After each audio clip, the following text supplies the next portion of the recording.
Hello, my delicious co-creators. Lilu here on the Juicy Living Tour in California. I'm at the Ions Conference here in the middle of the desert. It's absolutely fantastic to be in this oasis and be surrounded by people conscious and having those conscious conversations, and especially sitting with you is really very much a delight for me, not coming from the science background.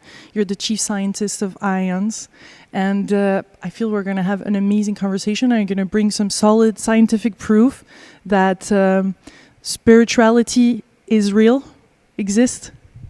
I wouldn't use the word proof. Science is not about proof. Science is about evidence and gaining confidence in the evidence. The only place that we find proof is in mathematics and in alcohol.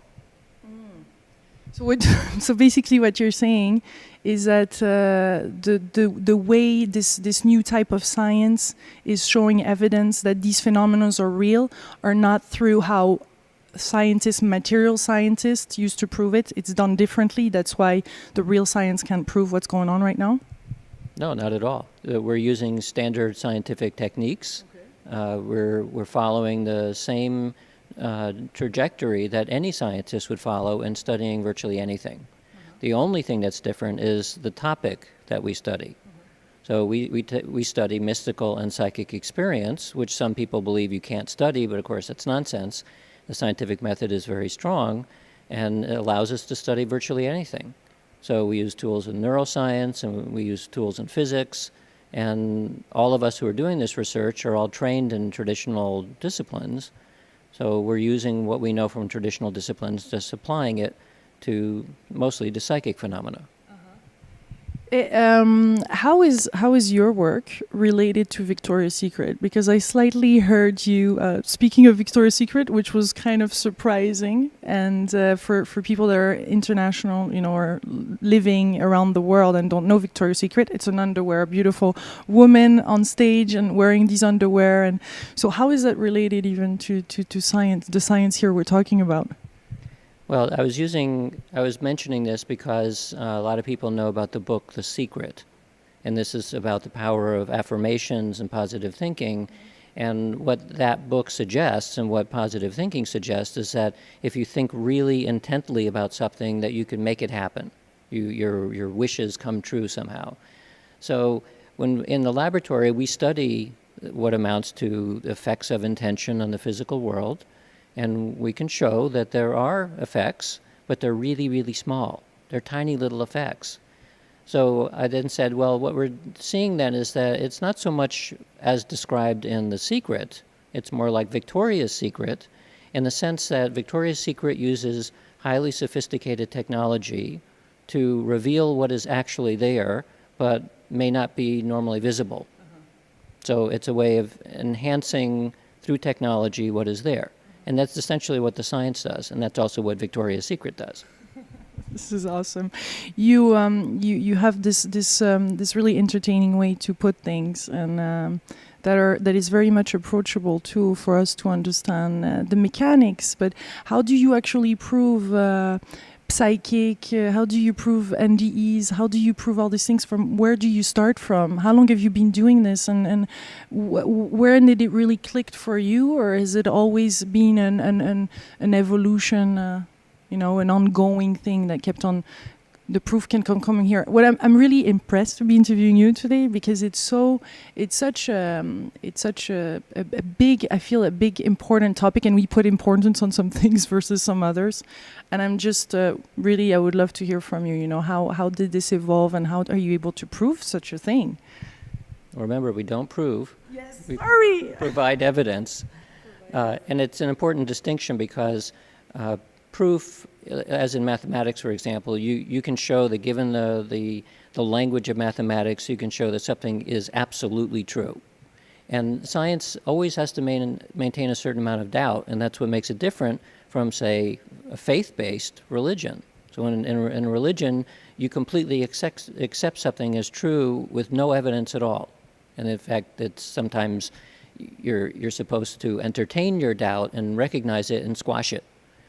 That science doesn't work that way. It's a very different process where you get very high confidence for something, and then in a sense the way we prove it in a practical world is make something of it. So the camera and the microphone and all of that are essentially proofs that we understand something about the way that electricity works, and we know how to work with metal and so on. That's the proof in the pudding, so to speak. But when it comes to something like abilities of the mind, which is what we study, it's much more difficult to prove it. The primary way that people then come to a conclusion that there's something real going on is through their personal experience. So many people at the conference here are trained as scientists and scholars. At some point, and by the way, when you're trained as a scientist or scholar almost anywhere in the world today, you never talk about psychic or mystical experience because science up till now has not paid any attention to it. Like it was something that was either didn't exist or why bother spending time. But the fact is that these things do happen to people quite often. These experiences happen. So many of the people at the conference here are professionals in one form or another, and at some point they had a very dramatic experience. So they become curious, well, what is that?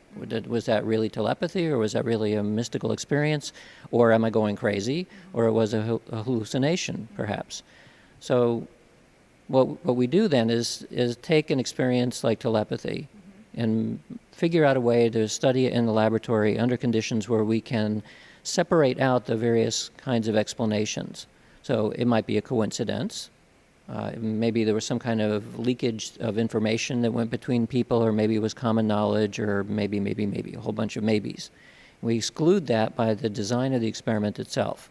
So if two people, completely isolate them, use random targets, have objective ways of measuring what the outcome is, and so on.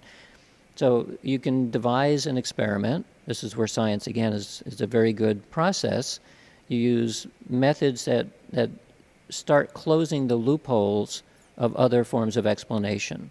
And when you do that and you do it repeatedly and other people can repeat it successfully, this is how you gain confidence that something like telepathy and clairvoyance and the other phenomena are what they appear to be. And then, I mean, so that's from a pure science point of view, that's really interesting, because now we're able to say that, at least in principle, that sometimes these phenomena are really real. From a personal point of view then, not so much me, but for other people who've had the experience, they're relieved to hear that, because a lot of them actually do think they're going crazy. And here you can say, well, no, we can't say in any given case, but at least in principle, your experience is exactly what it appeared to be. And the implication of all this, for all of the psychic phenomena and mystical experience, is that we are connected in much deeper ways through space and time than the way that our eyes are telling us. You appear to be separate from me, and we behave that way as well. At some deeper level, we're not separate. So how do you bring that to the mainstream? Because most of the time where it starts to bug or it's not accepted by some of the really strong scientific entities and the materialist side of science, how do you really step in there? How do they believe? Or because it seems like even though you show that many proof, it's not received, and it's still not that many papers are out. There are some, and you wrote many, but how do you really get this out in a big way? Well, we publish in journals like any other scientist would. Some journals are more sympathetic to these topics. We're finding over the last decade or so that the number of what might be called mainstream journals are accepting more and more papers of this type. That's partially because we've learned over many years to use methods which are basically the same kind of methods and techniques and language and methods of analysis, so that you present the paper. Some people are simply prejudiced against it and they won't even look at it. And there's always going to be some people like that. But most scientists, I would say the majority, are very open-minded about these things, and they would love to see something new. Yeah. So they'll analyzing it critically is fine. And if it passes peer review, then it's published. So the literature probably has I'm guessing 5 to 10,000 published articles in peer-reviewed journals. Within the mainstream, mainstream is hard to define, by the way, because every discipline has its own mainstream. That's inside the paradigm. But in almost every mainstream you can think of, there are some papers that you can find that do talk about these phenomena. In all the experience that you have put together, or it's probably not the right word, but which ones are really the most relevant as to the nature of reality and that consciousness, is real as you and I here? Well, they're all relevant to understanding reality. As I said, that if you take the classic cases of telepathy and clairvoyance and precognition and psychokinesis, and then survival of bodily death, consciousness, all of those suggest that, first of all, that the brain may not be the only thing that's generating the mind. So the neuroscience is pretty clear that the brain and the mind are tightly correlated, but the leap of faith that the brain is generating the mind is not completely true. That's what these phenomena suggest. It also suggests that our existing paradigms, the way we think about who we are, is incomplete. Because I'm mostly here, like I'm here mostly in my body, but there are parts of me that are not here. They're spread out not only through space, but they're spread out through time as well. Otherwise, we wouldn't be able to show these phenomena. So that's a major challenge, because we walk around the everyday world and we have to lug our body around, and we feel separate all the time. But some of that, it's not an illusion in the sense that it's not true, but it's an illusion in the sense that it's not the complete picture. Yeah. So if you spoke to somebody who was a, quote, enlightened person and had lived the mystical sense all the time, they have to move their body around too. And yet they live in a very different kind of perceptual space. Yeah. They're much more blurred in space-time with other people, with other objects, and so on. And so our perception of them typically is that this is not a normal person, because they don't behave that way, because that's not the reality they're living in. Yeah. But I think actually they're living in a closer sense of what a more comprehensive reality is than most of us. We live in a kind of little shallow space, and we imagine that that's all there is, and that is not all there is. Yeah. What have you been? How I was going to say how far away in the universe have you been able to I mean, how the different dimensions, the different type of beings may be living out there, our psychic abilities, our way of connecting to each other, and how we're receiving information, channeling or remote healing and psychic experience. What is the full picture? I mean, of what human being is capable in your view, in your point of view? Well, the easy answer is that we don't know. So one of the challenges in working in this area is that if you simply take metaphysical lore, the occult lore, it's huge. And there are lots and lots of stories about other beings, as you mentioned, and other planets and interdimensional realities, and on and on and on. From a science perspective, we can't study most of that. Because if we could attract an alien to come and manifest and discuss something, we'd be able to do that, but we can't do it. So, at least not yet. So what we can... My dreams too, interviewing an alien. But yes. And so maybe eventually we'll figure out ways of doing it. But as of now, we're restricted to a small class of phenomena and that are amenable to being studied in the laboratory. This is an important part of it, because if you can't study something in an objective way, it doesn't end up being science much anymore. So the stories are interesting. People have all kinds of interesting stories, and we pay close attention to the stories because, after all, that's what led us to study psychic phenomena in the first place. But most of it we can't study yet. We don't know how to study it. So how far does the study go then? Well, so we can say that we are very highly confident that, in principle, telepathy exists, mind-to-mind communication. Clairvoyance exists, which means perception through space and time. That includes precognition, which is perception specifically through time, usually into the future, but it also goes backwards into the past. Psychokinesis, or mind over matter effects. I think of it more as mind-matter interaction effects. the application of intention to change something at a distance in the world. Of course, I'm using my intention to make my hand move. That might be a form of psychokinesis, but the more interesting thing is when there's a direct connection to something outside my body. So all of these have been repeatedly demonstrated in the lab and analyzed, and what's missing, in a sense, in all of it is a theory. Like, science is actually two parts. It's observations, measurements, experiments, that provides the facts. But then we also want to know, well, how do you explain those facts? And science has developed a worldview, a picture of how things work together. And when it comes to this realm, it's challenging enough so that we don't really have a good explanation yet. This is not to say that there are no theories, because there are plenty of theories that have been proposed, but the theories don't hang together very well yet. This bothers some people. It doesn't bother me at all. And there's no frustration into really bringing this something that you know and really out and into the world in such a big way that it's so loud and clear. No, I'm not frustrated by the fact that we don't have theories. I mean, we have a lot of evidence. So in terms of the facts, we have a lot of that. So I write books and articles, and my colleagues do as well, and it's out there. I mean, anybody who wants to find this stuff can find it very quickly if they care to look. What I'm saying is that we don't have theoretical explanations yet that make it easy to plug into the rest of what we know about science. Now, as I said, there are some theories that may be correct, that people are playing with, but they're not widely known or widely accepted at this point. And so the upshot of it is that if you don't have an explanation for an unusual fact, some scientists won't pay any attention to the fact.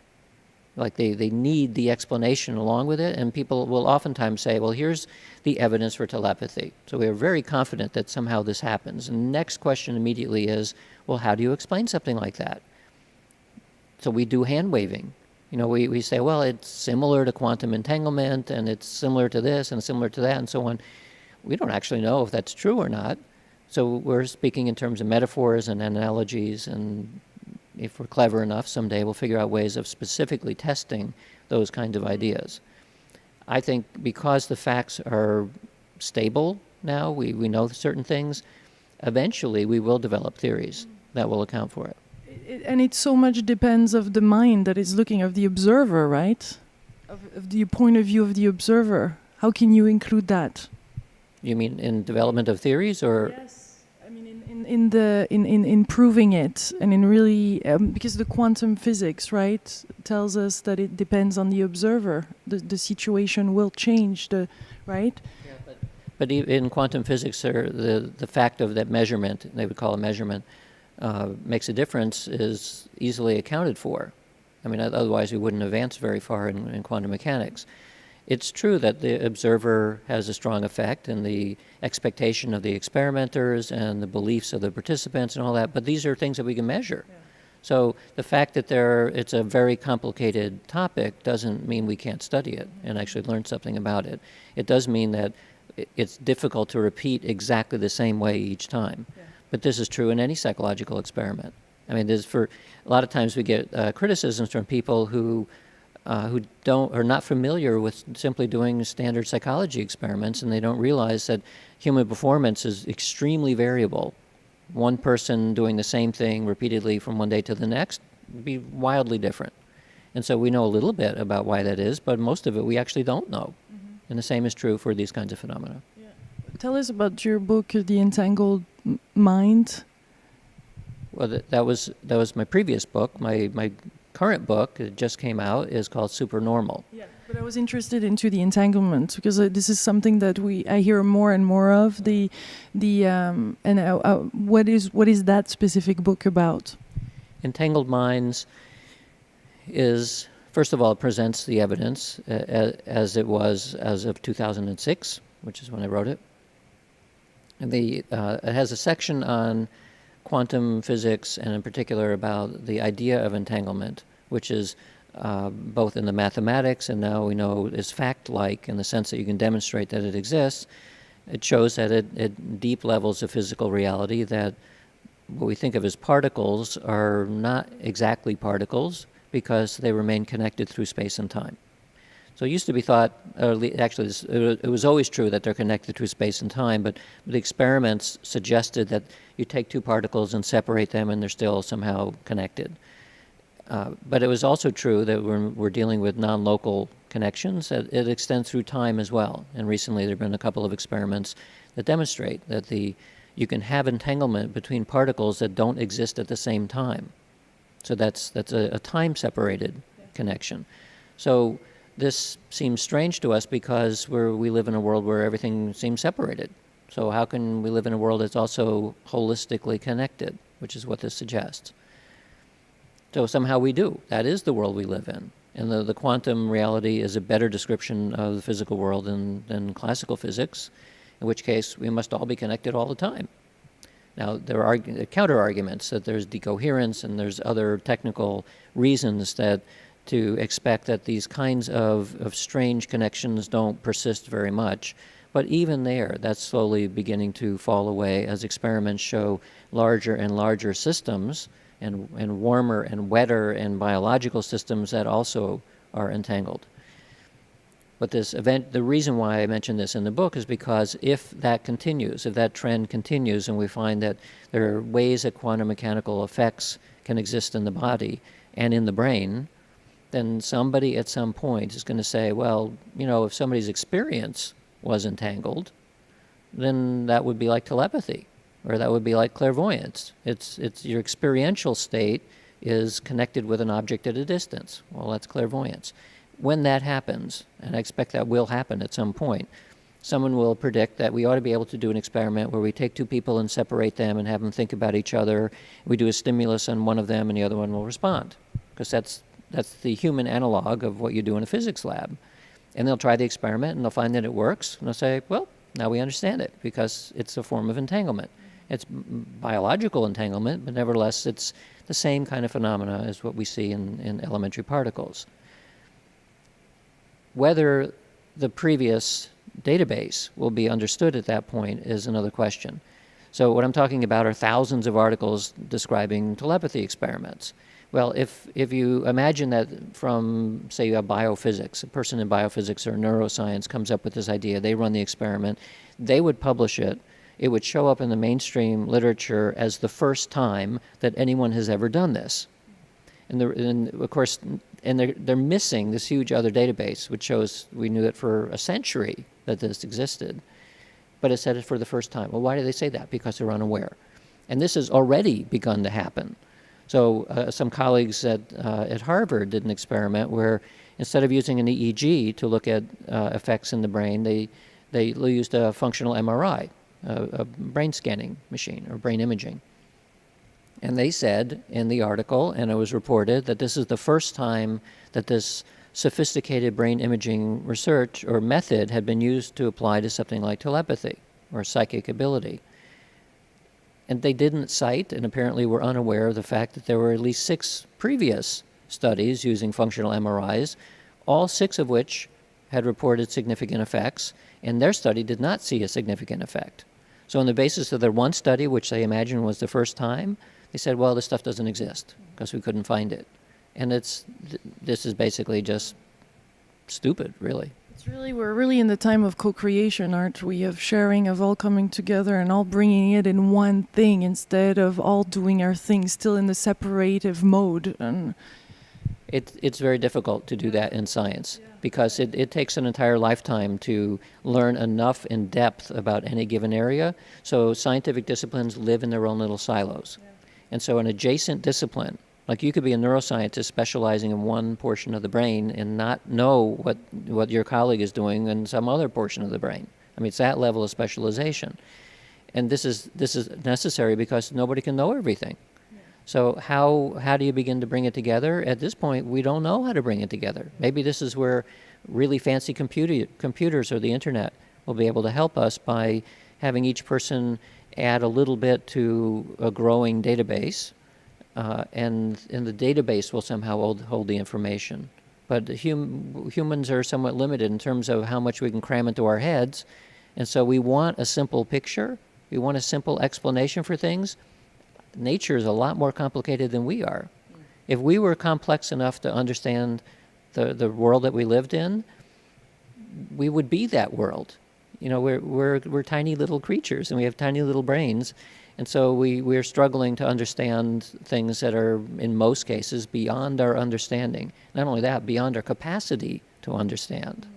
So I sometimes say in responding to this question of a kind of a yearning to know, well, what is it really all about? And can science tell us what it's all about? You create a ratio. The ratio on the top part is how much we know, how much we think we know, and the bottom part is how much we think is left to learn. Well, one thing that you learn very quickly in science is the more you study any given topic, the more you realize how little of it you actually understand. So that means that ratio from what we know to what we don't know is very, very close to zero. We almost know nothing. And you think of us as a species, we've been using science for the past 500 years, but most of what we know is actually within the past 50 years. It's a brand new enterprise. Will science, as we know it today, be sufficient to explain, to give us these explanations? Absolutely not. Science is evolving quickly, and where we'll be in 50 years will look very, very different than where it looks today. Can you tell us briefly about the experience you did on meditators and the impact that it has, and how you can measure actually what happens when a person meditates? Well, we're looking at psychic experience and its relationship to meditation. We have a lot of friends, of course, who are doing studies on the effect of meditation on mental and physical health. And I'm the editor of a journal where I see these papers coming in all the time. So I'm aware of it, but that's not what we do at the Institute of Noetic Sciences. We're more interested in what amounts to the legends about the effects of long-term meditative practice.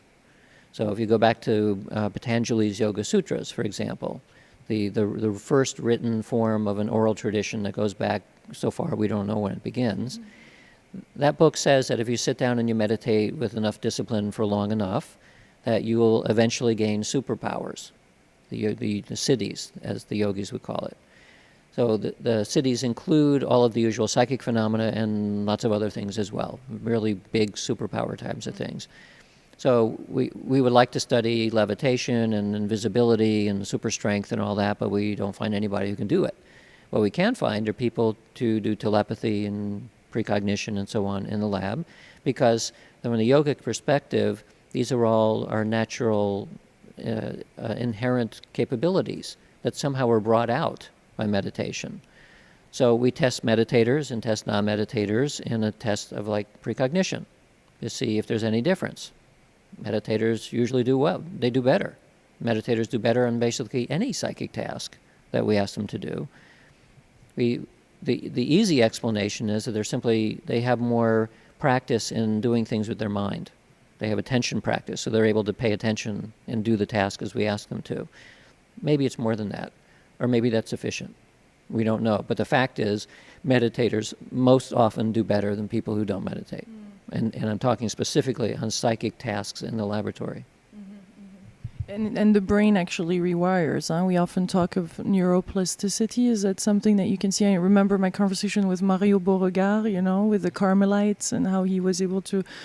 it's how... What is your point of view on that?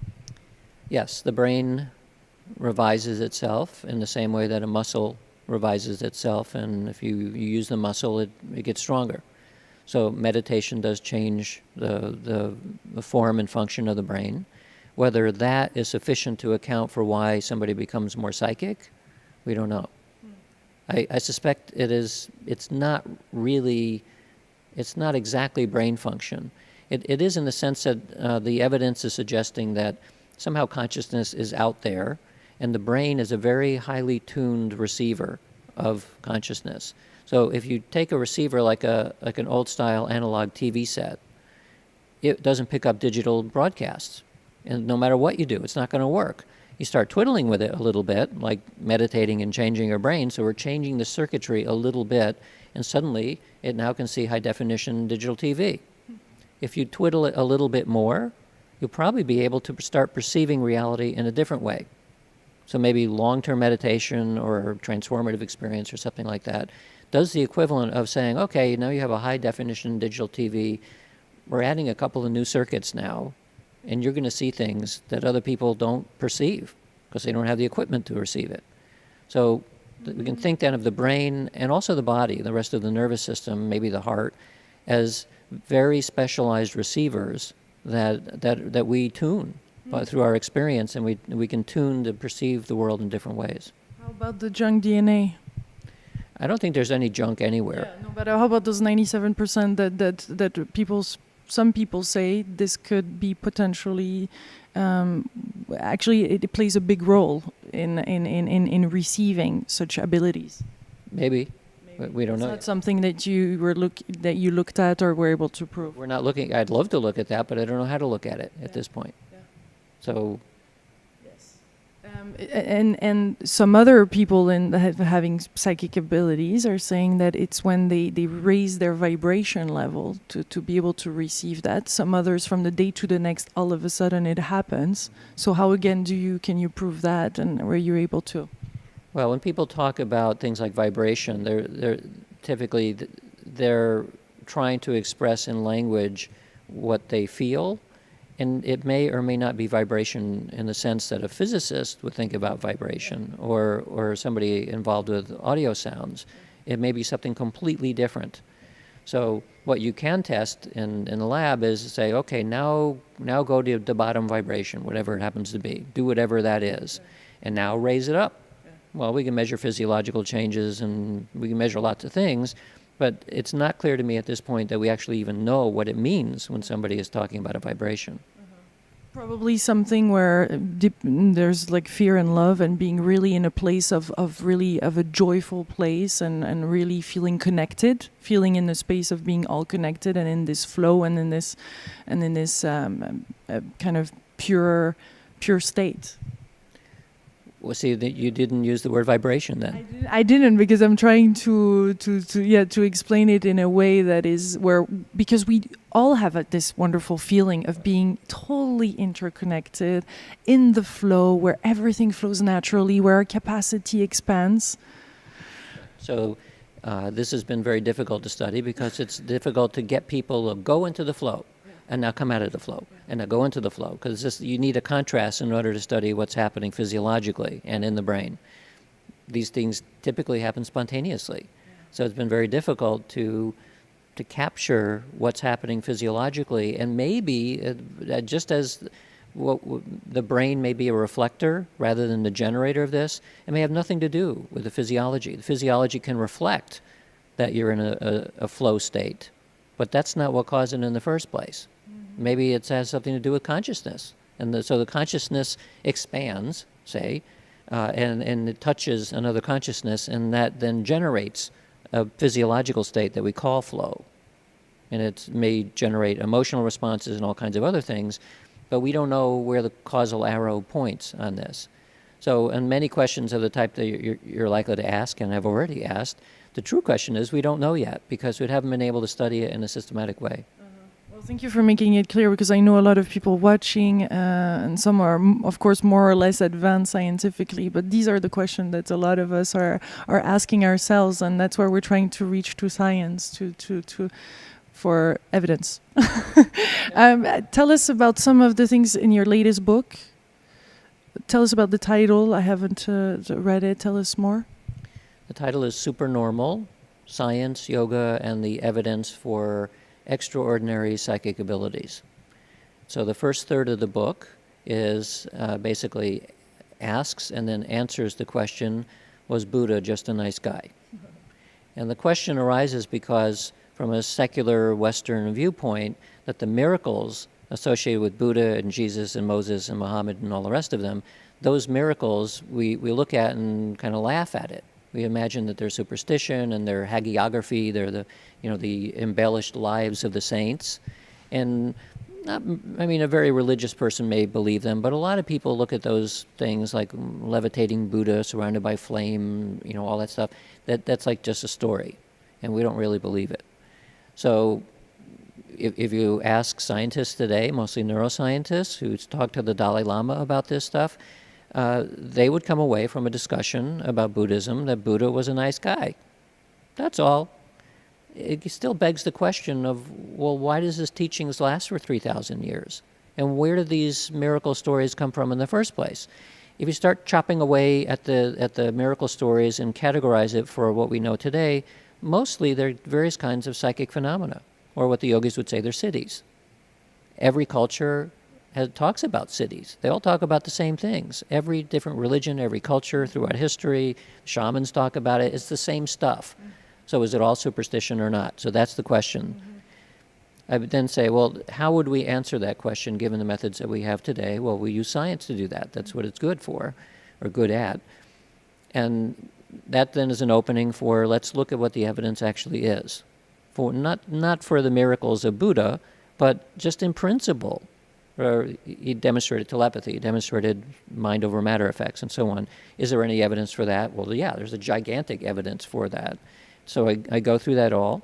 And then the last part of the book is then talking a little bit about theory, about what, not so much theory, but the implications of the ancient stories being real.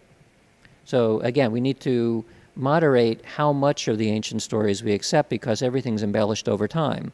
But if any of it is true, even to a very tiny little degree, that is a radically important change for the way that science currently sees the world. It changes it in a dramatic and important way, because the scientific model has developed in such a way that we live in a mechanical universe, essentially, where there is no meaning, and things happen randomly, and there's no purpose to anything. So if people absorb that as this is the truth, they will treat each other as though there's no meaning and everything falls apart and is pointless. That leads to depression, that leads to greed, it leads to all of the things that we see that are basically destroying the planet. If that model is wrong, as the ancient literature says, and as what the evidence now says as well, we need to revise our model because we're behaving in the wrong way. It's like we were told that you are a certain way and that's wrong. So you need to change your behavior because that's actually not who you are. So what I'm trying to do in the book then is to say that we have this ancient wisdom about ways of living and who you are and so on. These have been conflated with religion. In a modern secular world, we look at religion and say, this is stupid. Like a lot of the people who follow the Bible, for example, literally, that's not very smart. I mean, there are a lot of reasons that it's not true. We know it's not true. Things like the world being 6,000 years old, that's not the case. So how then, what we end up doing then is throwing out everything about religion. And then we try to start over again. Well, what we're doing is not working too well. So what we need to do is look back at all of this lore, and I'm specifically focusing on yoga because so many people do it now. They may not know the origins of yoga, so I talk about that too. But if we went back and studied this in detail, without the religious overlay on it, what can we learn from that would actually be useful now and also inform our science? Turns out there is something there.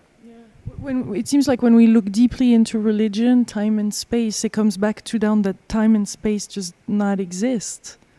It's not so much time and space as in some religions, personalized religions, like the Judeo-Christian theme, and Islam as well. Those religions personalize a god. It like takes the father figure and inflates it into there is someone looking after you, someone controlling what's happening. That's, as a psychotherapist or a psychiatrist might say, it's a kind of an infantile projection of the father figure. Yeah. Is there literally a father figure there? That's really the question that we need to ask. But and I would think most scientists would say probably not. But is there some form of intelligence that is beyond us? I think the evidence is beginning to point that maybe there is. And this is not then said in support of any particular religion.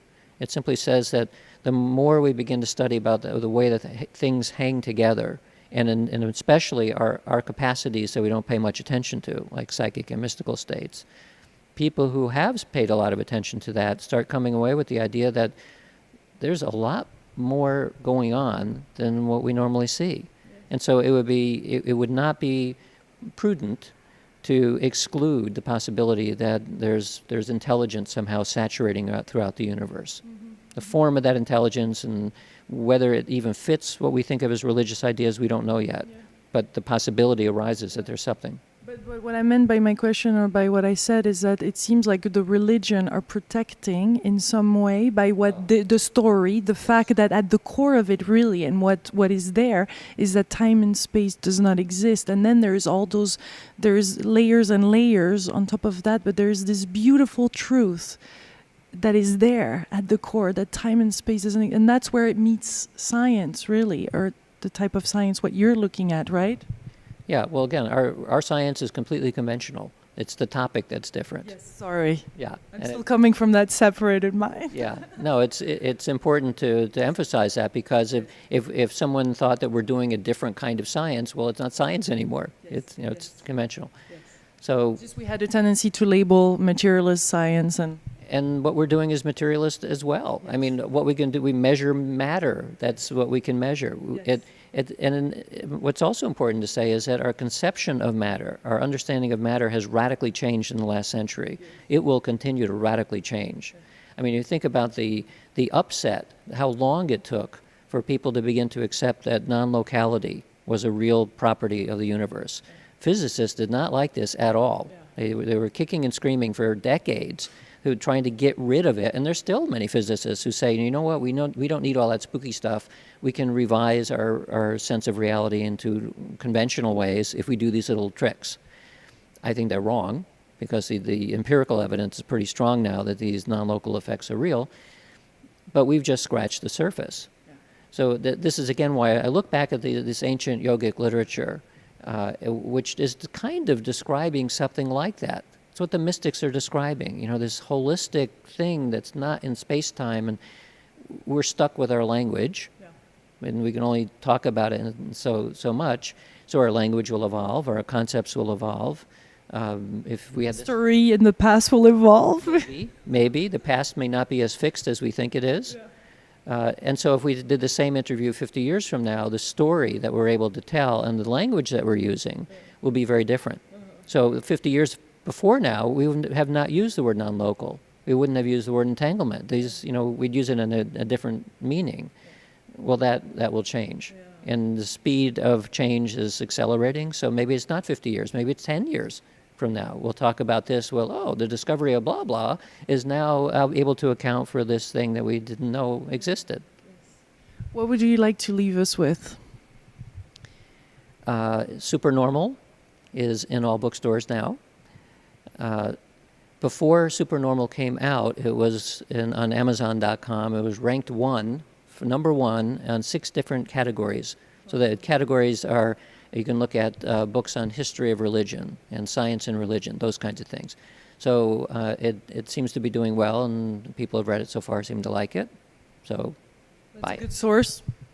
Yeah, I mean, it's both a source for understanding yoga and meditation better. And it's very dramatically different from people practicing yoga now are doing a quasi-spiritual form of aerobics, which is fine. I mean, it actually works. It's good for us. But it's not what yoga was all about. It's not what the original idea was. I also should say that people who do yoga and meditation as a group are much more open to these kinds of phenomena than people who don't. Now, this is partially temperamental. Not everybody's attracted to yoga. So there's a little bit of confound there, but it's also because people who do these practices start to encounter them, and you can't deny your own experience. So it becomes real for them. Yes. Thank you very much for this conversation and taking the time. I know now Dr. Eben Alexander is speaking, so I'll let you go so you can enjoy this wonderful speak. And if you haven't seen the Eben Alexander or read the book, please go and check on YouTube Eben Alexander Lilu, and you'll find easily that video, which is a beautiful video, beautiful testimonial of an amazing NDE of a neuroscientist that has studied at Harvard and has trained many other neuroscientists to operate the brain. And now here his brain turns off and has this amazing experience. So thank you so much anyway for this conversation, and I wish you an amazing conference. Thank you. Thank you. Big kisses, my juicy co-creators. Thank you for sharing this video, and I send you much, much love from California. Bye.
alcohol.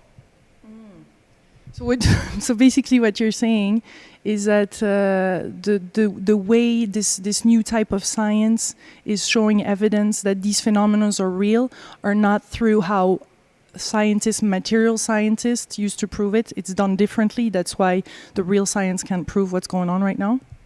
No, not at all. We're using standard scientific techniques. Okay. We're following the same trajectory that any scientist would follow in studying virtually anything. The only thing that's different is the topic that we study. So we study mystical and psychic experience, which some people believe you can't study, but of course that's nonsense. The scientific method is very strong and it allows us to study virtually anything. So we use tools in neuroscience and we use tools in physics, and all of us who are doing this research are all trained in traditional disciplines. So we're using what we know from traditional disciplines, just applying it to mostly to psychic phenomena. How is your work related to Victoria's Secret? Because I slightly heard normally visible. So it's a way of enhancing through technology what is there. And that's essentially what the science does, and that's also what Victoria's Secret does. This is awesome. You have this really entertaining way to put things, and that is very much approachable too for us to understand the mechanics. But how do you actually prove psychic? How do you prove NDEs? How do you prove all these things? From where do you start from? How long have you been doing this? And where did it really click for you, or has it always been an evolution? An ongoing thing that kept on. The proof can come coming here. What I'm really impressed to be interviewing you today, because it's such a big, I feel, a big important topic, and we put importance on some things versus some others. And I'm just really, I would love to hear from you. How did this evolve, and how are you able to prove such a thing? Remember, we don't prove. Yes. We Sorry. Provide evidence, and it's an important distinction because proof, as in mathematics, for example, you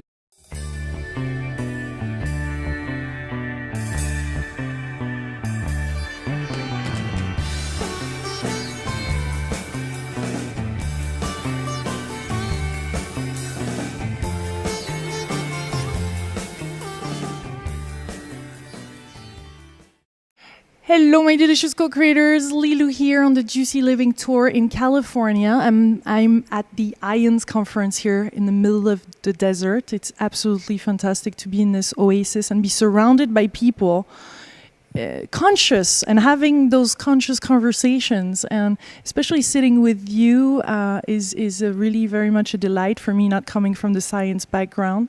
You're the chief scientist of Ions, and I feel we're going to have an amazing conversation. I'm going to bring some solid scientific proof that spirituality is real, exists. I wouldn't use the word proof. Science is not about proof. Science is about evidence and gaining confidence in the evidence.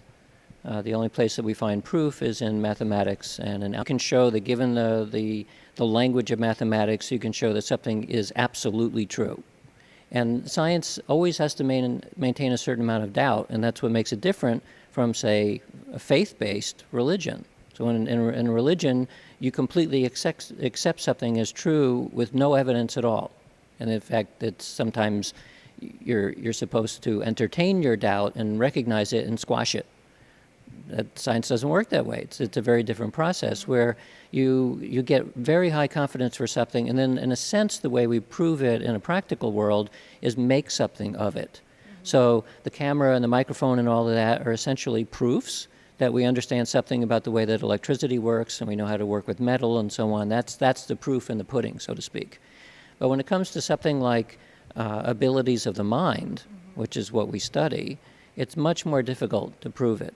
The primary way that people then come to a conclusion that there's something real going on is through their personal experience.